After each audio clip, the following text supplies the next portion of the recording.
Telekoria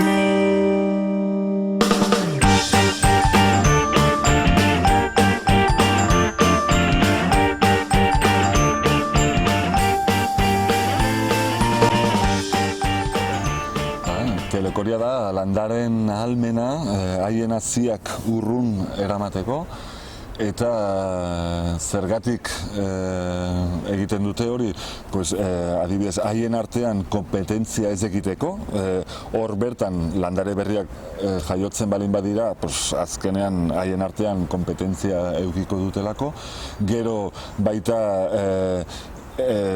denak elgarrekin ez egoteko, zerbait gertatzen balin bada, pixkat banatuago balin badaude, beti hobeto izango delako, eta gero lurralde berriak kolonizatzeko nolabait eraman behar dituzte haien haziak pixkat urrunago, eta hori urteekin iritsiko dira beste leku batera, eremu batzuetara, eta horregatik egiten dute.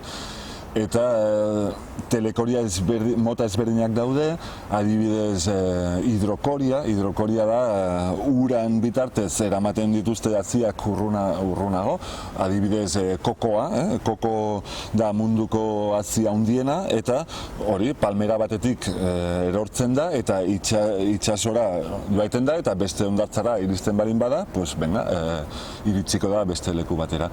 Adibidez airean bitartez anemokoria izena du, eta hori da astigarra, adibidez, astigarrak baditu haziak helikoptero bezala, ordian haizea balin bada, joaiten dira urrun.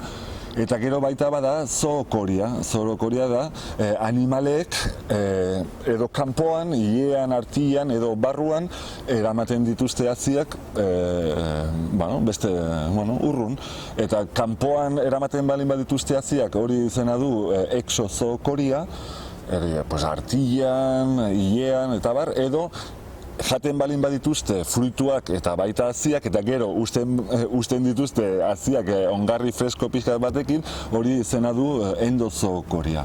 Eta zentzu batean, esan dezakegu, beste telekoria mota bat dagoela, hori sortu zen duela 10.000 urte, eta da nekazaritza.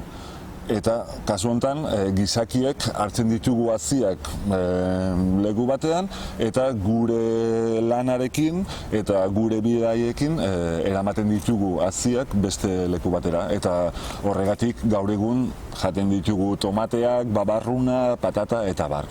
Orduan orokorrean hauek dira telekoria mota guztiak. Ikusteko neonezko argiak nola ikun sentiratzen gintuen.